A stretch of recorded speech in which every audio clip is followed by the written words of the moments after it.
The wait is over, Mets fans. Pete Alonso will once again be donning a Mets jersey in the 2025 season. As we welcome you into this edition of MLB Tonight, Lauren Gardner here with you in Studio K. Mike Lowell will be joining me shortly for a full hour of the program. Elvis Andrus also will be a guest on the show. But for now, let's get you to the news of the hour, starting with Pete Alonso. That broke late on Wednesday evening. Jeff Passan breaking the news. Slugger Pete Alonso and the New York Mets are in agreement on a free agent deal. Alonso's deal is for 2 years and $54 million per Mark Feinsand, with an opt-out after this 2025 season per source. Now, he'll also get a $10 million signing bonus and a $20 million salary for 2025, with $24 million player option for 2026. For more on this, we bring in our own Mark Feinsand. Mark, we've all been waiting for this deal to finally break. What do you know? So, the Mets have been talking to Alonso for a while. Ultimately, there were two offers on the table, as John mentioned: 3 years and $71 million, 2 years and $54 million. He opted for the shorter-term deal. They both had opt-outs, but this had more money in the first year. So he's going to earn $30 million this year. There's a $10 million signing bonus, a $20 million salary. And, the idea for Alonso is he's going to go out of a good year and go do this again next year, much like other fellow Scott Boras clients, Blake Snell, Matt Chapman, Carlos Correa. They all had that opt-out situation. Chapman obviously signed his big extension before actually becoming a free agent, but Snell became a free agent and cashed in this winter. Correa opted out. He got his big deal. And I think Alonso, for him, the hope is that this is that sort of one-year bridge deal and that he can go out on the market next year and land that long-term. Remember, he turned down a 7-year, $158 million extension less than 2 years ago. So for him, this is now, he's going to wait till next winter to see if he can finally call that a good decision or not.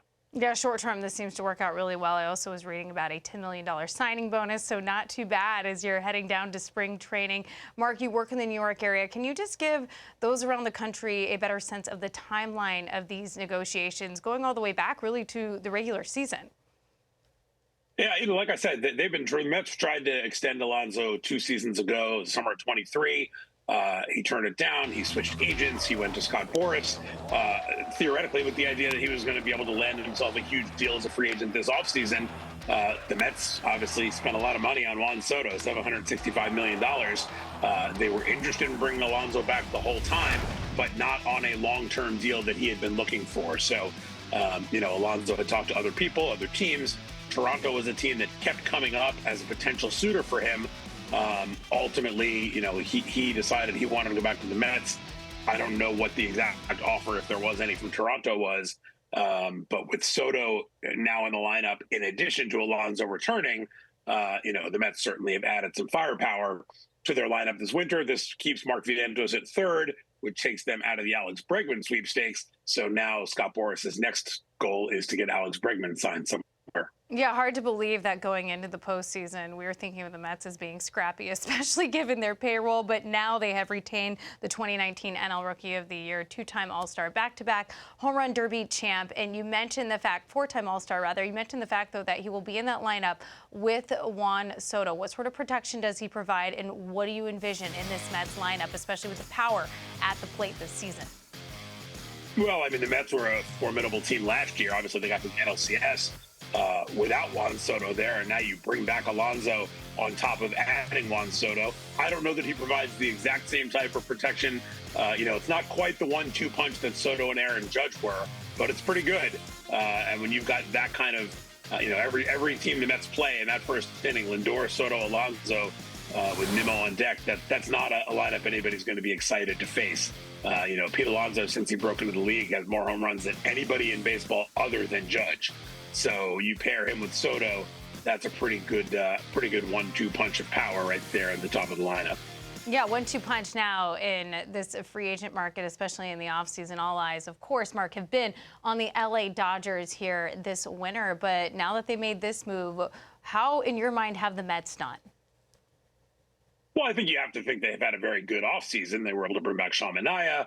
Obviously, they added Juan Soto and were able to bring back Alonso. Some people looked at it and said, well, if they bring in Soto, obviously he's a better player than Alonso. But if you don't bring Alonso back, that's still a hole in the lineup you have to address. and now they've done that. What their pitching moves were very similar to what they did last year with Minaya, Severino, and Quintana, bringing in Clay Holmes to start, Frankie Montas, bringing back Minaya. None of the big splashy pitchers, but certainly guys who they think are going to be effective. But when you look at that lineup, it looks very similar to last year, except for the guy who's going to be hitting second, who's one of the 5 best hitters in the game. So I don't know if they're there with the Dodgers. The Dodgers, I think, have the most talented roster top to bottom.